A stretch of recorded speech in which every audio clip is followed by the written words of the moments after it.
This is Real News Media TV, coverage you can trust. Please like, share, subscribe, and hit the notification bell. Select all for daily news updates. 10-year-old ward of the state dies after fall. A 10-year-old ward of the state has died, reportedly from injuries received from a fall during an altercation with 3 others. According to the police, the child, who resided in a foster home in Cornwall Courts, St. James, was with 3 other wards in a room upstairs at their house when a fight started. She reportedly fell and hit her head on a wall. She was rushed to the Cornwall Regional Hospital in Montego Bay, where she was pronounced dead. The Mount Salem police are investigating.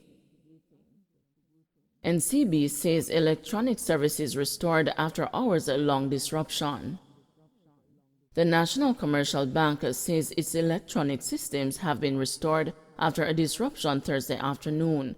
NCB says the service disruptions were experienced by customers conducting point-of-sale e-commerce, ABMs, IABMs, online banking, and mobile banking services. People accessing customer care line also experienced difficulties. Scores of people had taken to social media to complain about the inconvenience. In a statement Thursday evening, NCB apologized to its customers. Rastafarian slain in Lawrence Tavern.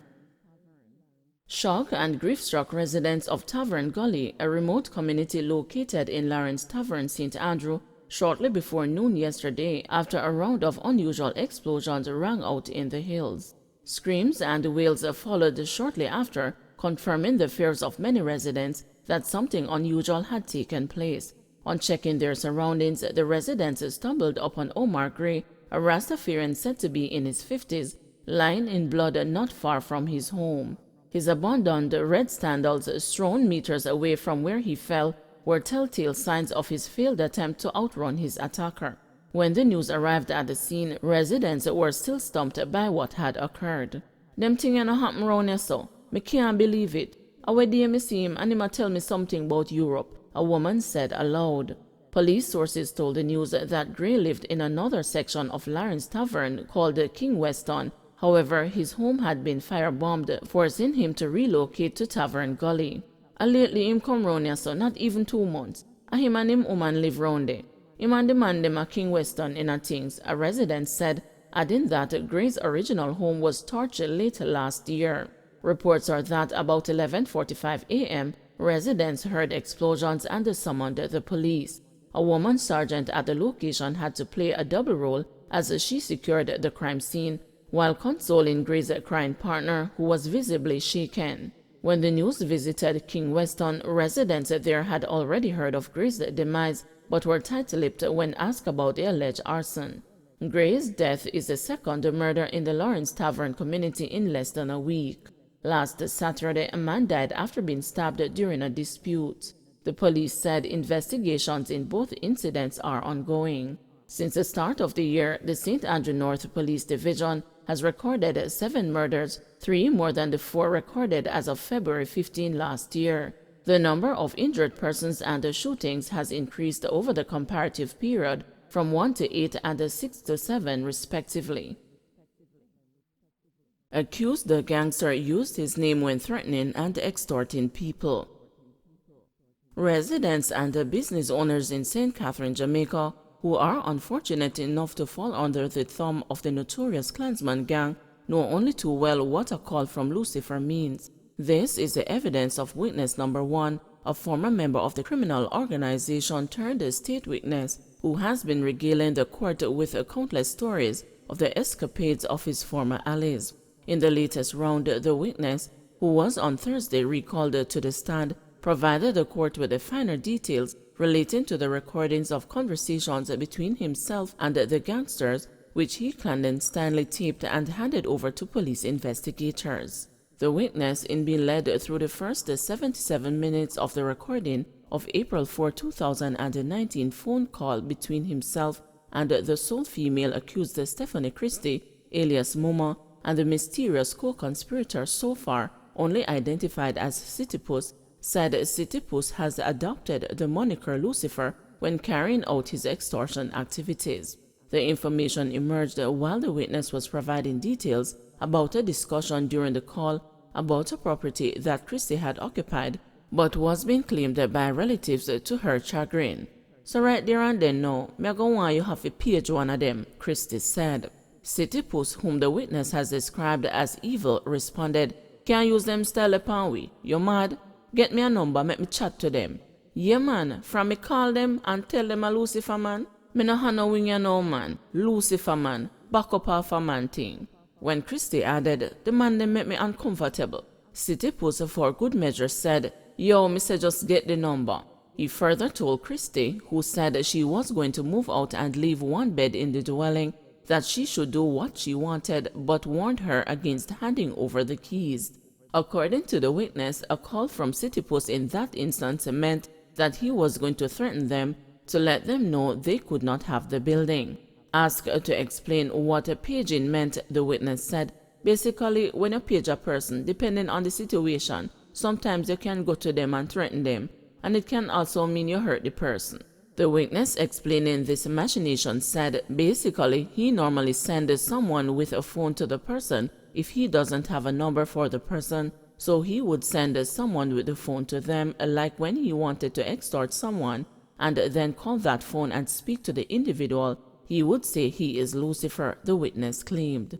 Asked how he knew about this, the witness said he sent to a few shops in Lauriston that he wanted $5,000 weekly and said his name is Lucifer. "I heard about it and told the black man and he put a stop to it. He also told me that's the name he used," the witness declared. Blackman is the alias of Andre Bryan, who police say is the leader of the gang. Lauriston is a community in St. Catherine for which the witness had earlier testified that he was the Don. In the meantime, City Puss gave his prescription for the treatment of the dogs versus the jankros, carrion-eating birds, the two categories into which he had divided the gangsters who were taking sides.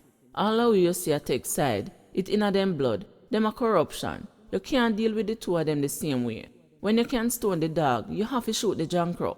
So you have to deal with them one day from Spanish Town," he stated. He further declared that when the gang regained its footing, with its leader back in the saddle, a new breed of members would have to be recruited. "Some little youth no know nothing. We have to instruct them and groom them, so them don't get bad man," he offered. The witness, in explaining the statement by City Puss, claimed that the alleged gangster was minded to get rid of the older set of gang members and get young ones and train them for kill. Majority of those who lose their father in the gang was taken out by City Puss, so it must say corruption, a pure mind game in play, the witness alleged. During the phone call, the court also heard the three individuals plotting the demise of three of the accused: Marco Miller alias Hesse, Andre Smith also called Bolo, and Pete Miller alias Smokey, who they referred to as being on their style. Hesse and Smokey are brothers, the court was told. According to the witness, having them under style was a mind game the gangsters played with individuals they planned to kill. In this case, it was the three who were from the Waterloo Lane area of Spanish Town, which was allegedly controlled by Hesse. You pretend like you're with a person, but you're not with them. You want them feel comfortable around you, so you treat them like a friend just so you can get close to them and hurt them. So you style them, set them up, and get rid of them, the witness explained. Meanwhile, the three during the call ranted over several issues, including backstabbing fellow cronies and the apparently dwindling finances of the criminal organization since the incarceration of Bryan. Christie, who the witness has said is a pastor and who was arrested on the grounds of her St. Thomas Church in an expletive-laced rant, lamented the absence of loyalty amongst the remaining members of the gang, charging that the boy dem a hitch while we defend the hombre, another alias for Bryan. Christie, who the witness had said was prone to be abrasive and controlling during meetings of the gang, ironically told her calling partners that she would be getting into her car to talk to them as a bush have ears, not knowing that she was being taped and her comments would be shared with the police. The three during the call discussed another gang member who has since turned crowned witness, accusing him of being less than truthful about the funds belonging to the gang, of which he was trustee. The embittered gangsters charged that the individual alias Biggs was shorting them and instructing them to tell Ombre that nothing na go on. Me can't tell the man that City Puss declared. Thief, them no know nothing about loyalty, I just money them inna. I hustle them a hustle man. Them not try build nothing, he declared.